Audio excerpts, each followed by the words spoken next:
但是我们渐渐长大了以后，发现好像应该不只是这样，这个信仰应该有一些内涵所以我们就开始想要去寻找这个时候呢，我们终于接触到佛书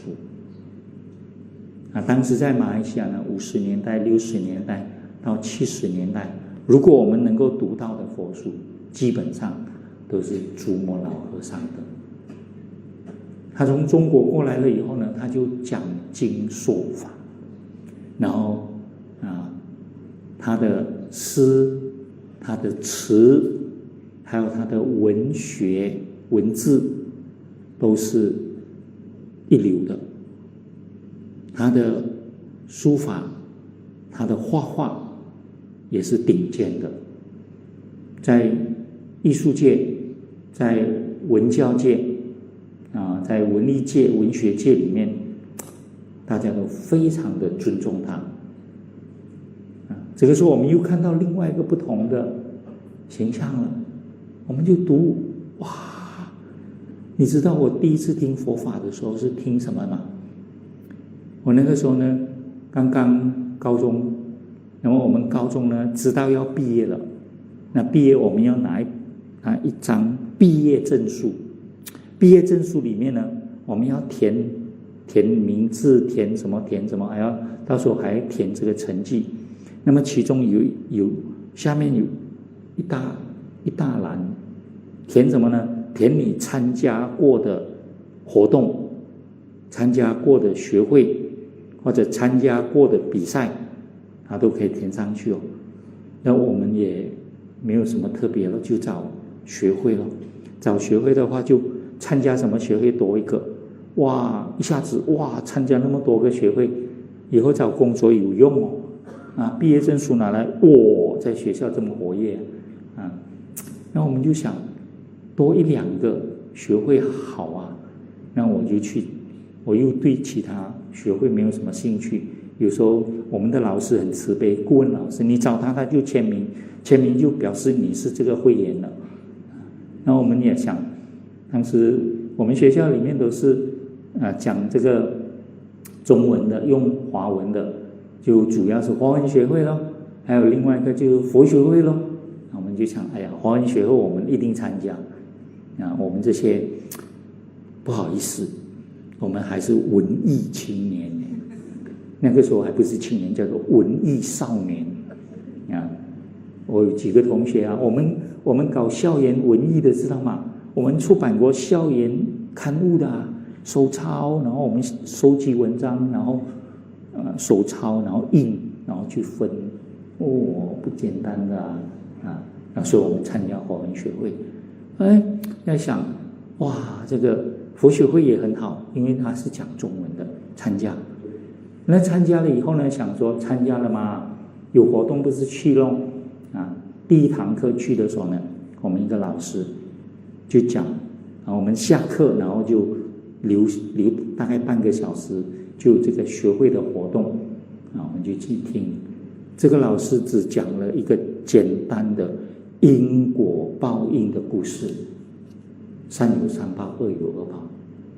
听完了以后呢，我有一种恍然大悟的感觉，因为我以为我信的佛教，甚至包括后期稍微我在中学的时候，我们家里又供奉那个日莲正宗，你们都知道现在是创价学会，对不对我也会我也会念那个念日文的，你们这边有没有人学过？有我厉害这个人一定从那边过来的前世在那边，今生转世到这边我们就以为这些都是佛教的，然后也没有什么内涵，就是懂得去拜拜而已一听到这个因果故事呢我有种感觉，原来佛教这么好，有这些道理的马上买一本书，那时候有这个佛学入门手册佛教徒，我们马来西亚的佛教徒没有读过的你好意思说你是佛教徒吗？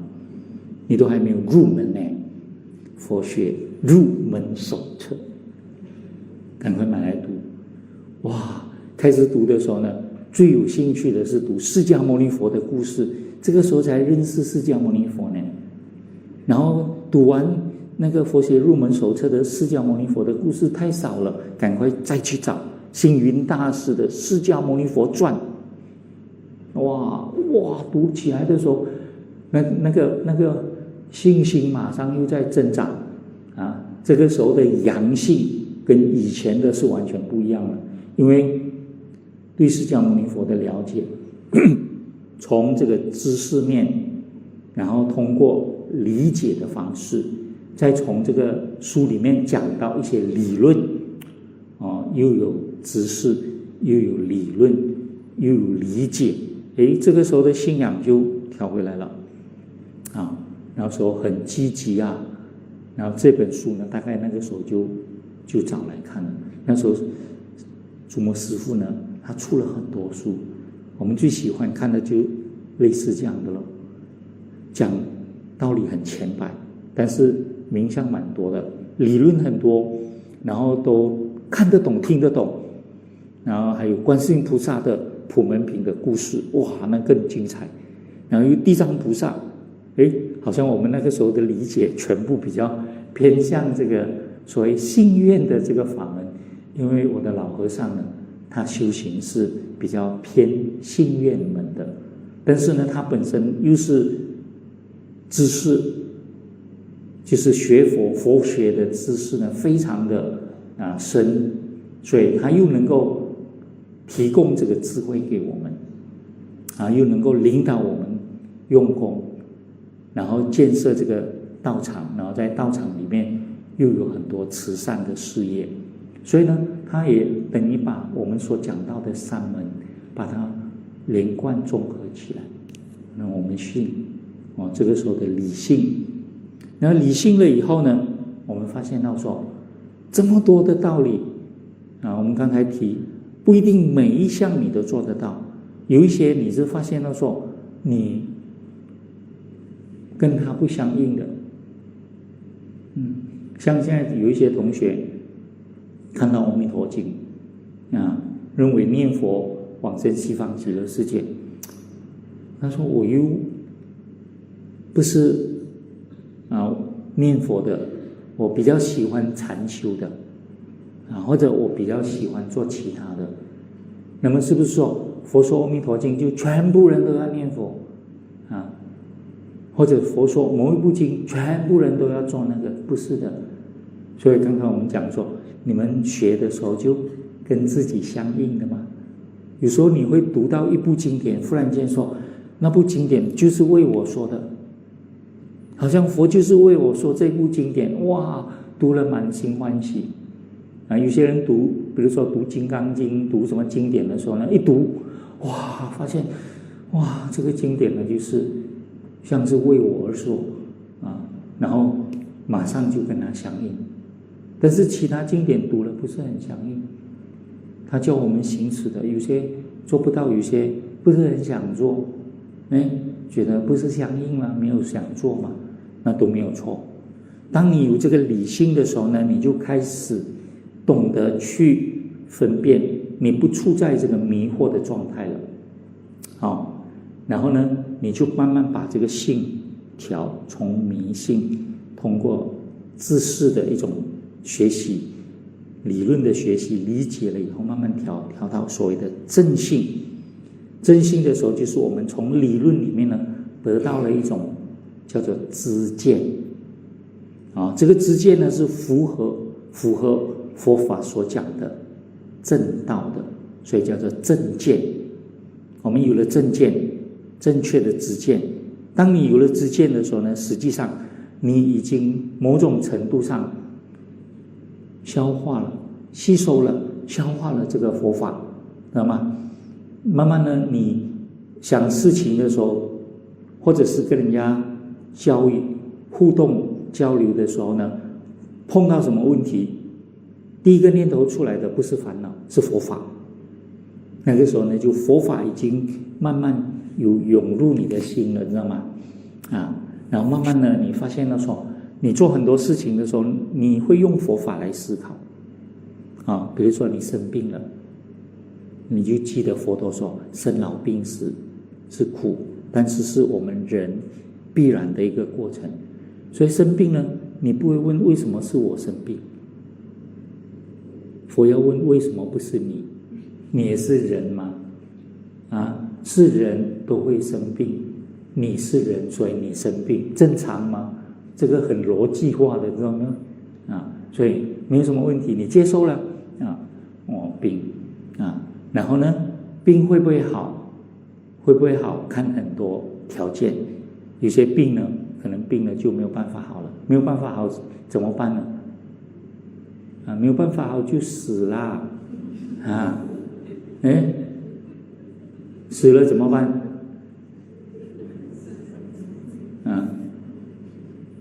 怕死吗？怕，谁不怕死的？为什么会怕呢？因为不知道死了怎么办。那么佛法告诉你说，你善有善报，你做了很多很多的善事，你不要担心，你会往生善趣。你念佛念到一心不乱，你不要担心，你要往生净土，对不对？那么你就不担心了吗？这个时候你用佛法来思考了吗？所以碰到这些人生问题的时候呢，你不再用你的烦恼去烦恼它。病了惨了，哎呦快死了，哎呦死了怎么办？不去烦恼了，对不对？生老病死正常的吗？你要做一个怪人吗？不生不老不病不死还是生了不想老不想病不想死那你就变成什么呢？有这样的人吗？有有几种一种呢是仙人，修行成就了另外一种呢叫做妖精所以众生类即使是仙人，有一天他也要走的啦所以佛呢，他现这个世间，他还告诉我们，我80岁了我要告别这个世间，我的色身也要死掉的嘛，对不对所以我们明白了这个理。他发现我们之所以会恐惧、会害怕、会烦恼，就是因为我们有不正确的知见、不正确的了解、不正见有迷惑、有爱染，才产生这种心理。现在我们有了正确的知见，我们面对它，接受它，然后呢，来调整我们的心理，处理它，最后呢，放下它。你走的时候还不放下，也是要放下的嘛，最后对不对？好了，没事了，正常生活，用佛法来引导你，那么这个慢慢就进入知见。但是常常呢，这个知见的力量不够，所以呢，虽然告诉自己要面对，可是呢，痛起来的时候，哎呦，不行啦，赶快要想办法看看有没有什么妙方灵丹，砰一下就好了，对不对？又想到慢慢想歪去了，因为你的知见的力量不足。那要怎么样让这个知见的力量很足呢？我们要知道要行行的时候呢，信解行的时候呢，这个信还在不在？在，我非常的相信，所以呢，我要用行去让我的知见完全跟我的心融合，我的心能够完整的了解这个佛法，不只了解佛法，还要去印证这个佛法。那么这个过程里面呢，就是一个行。行的时候呢，一部分是我们在现实生活所做的，然后另外一个部分呢，就必须要通过往内心很深很深的修行，把我们的心安定下来，让这个心呢处在一种非常安定、非常清明的状态。然后这个时候我们在思维观想这个法的时候呢，这个法马上被我们吸收，我们马上就或者是甚至即刻跟佛法呢完全融合一体，统一了。那时候我们就证到这个佛法。这个证是有言字旁的证，证明的证啊，所以行的时候呢，有信心，有信心来引导我们的心，最后呢转化为一种智慧啊，这个不再是知见了，它已经转成智慧了。转成智慧的时候呢，我们就印证了这个佛法它的本然性、必然性、普遍性。佛陀所说的是如实的、如是的，所以我们完全通过这个修行来印证它。印证了以后呢，跟佛法、跟佛陀所说的完全一样。这个时候，你的性就是正性啊，这个印证的这个正，证明的这个正性，那个时候的性呢是圆满的。很完整的这个性，所以一个性呢就贯穿了我们所有的修行了。那么在这个过程里面呢，你们现在的心在哪里？在哪里啊？学佛了，信不信因果？信。你们真的信吗？啊，有些人是半信半疑，有些人呢是1/4信3/4疑。啊，还有轻重的，知道吗？啊，有些人是1/10跟9/10，在那边犹疑啊。你们相信因果的时候呢，是什么时候知道吗？什么时候你相信因果？啊，因果听你的话，你就相信；因果不听你的话，你就不相信。啊，怎么说呢？佛说善有三报，我去做了一点好事，果然有三报，相信因果。我做了好事，结果出去摔断了腿。佛说因果都不准的，我去扶一个人，结果我扶了他，我倒了。那这个佛说的不太准呢，开始怀疑了，是不是这样？承认不承认？承认我们的心里面那个不圆满的、不完整的不满分的但是你的心还在我。那么要打几分？你们现在自己打几分？回去问一下，我的心到底有几分？如果你们告诉师父说你们的心已经有50分了，恭喜你，你已经解脱了很多问题。70分的话，你快要解脱了，差不多解脱了。所以你们现在呢，及格不及格？你们的心及格吗？自己打分因为我没有办法帮你打分哦。我放个考题下去，你们相信因果吗？你们全部都来给我说相信。那我怎么知道你信的是几分？我要打几分给你？从1分打到10分所以这一点很重要哦。所以我们就看到信它是多么的重要。你只要满分的相信因果的话呢，告诉你，你成佛了，你解脱。所以我们就知道说，我们的心呢，其实不是很足的那怎么办呢？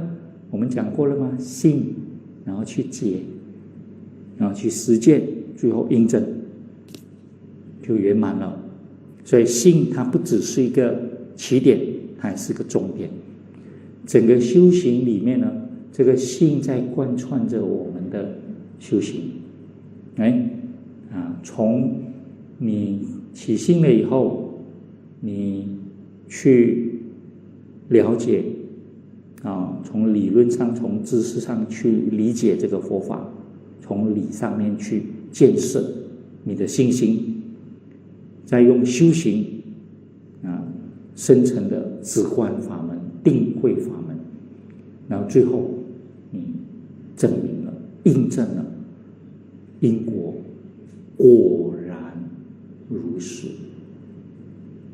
然后你一念心经的时候，发现到心经里面的内容全部都是你心里面的智慧，你所了解的。你们现在念心经有口无心念完了心经，心经还是心经，你还是你们，对不对？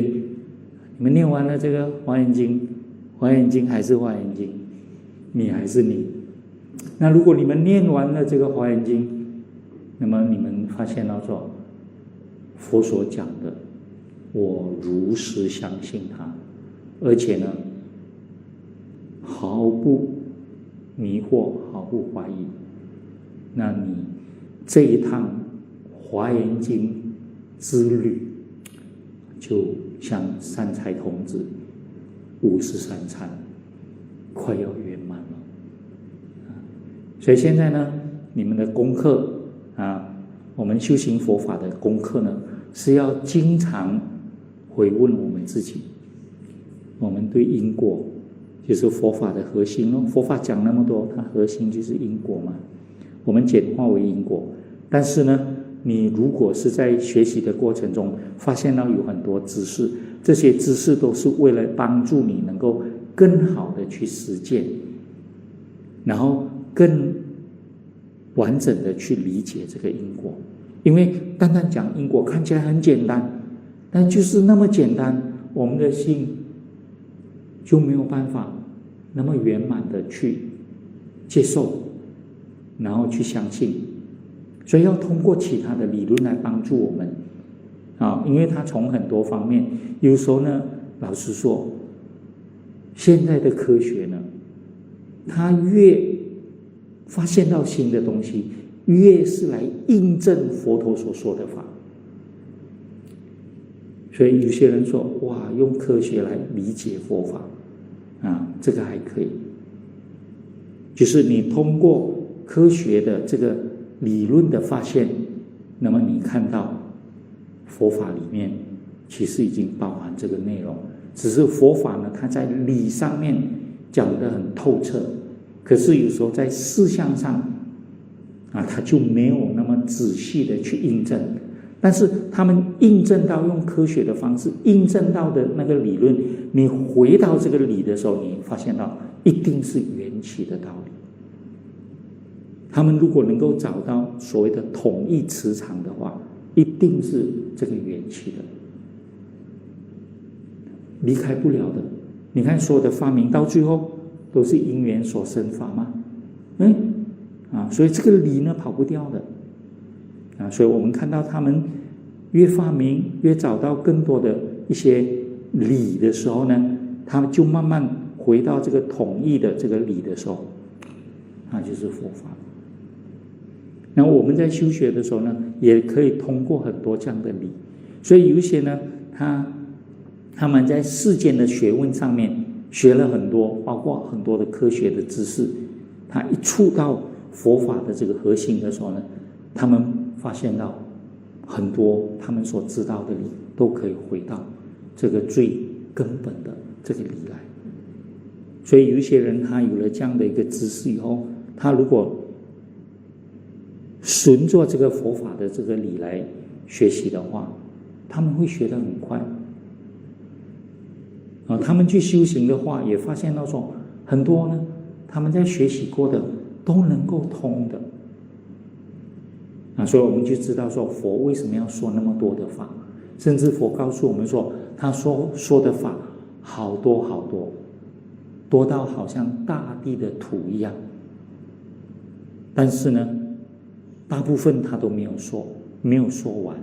他所说的呢，就是他从这个大地抓上来的这个泥土而已，就这么一点点，我们就发现很多了。还有更多的呢，佛有时候没有直接的说，他说了以后，我们学习的人可以从旁通间界那边呢去学到。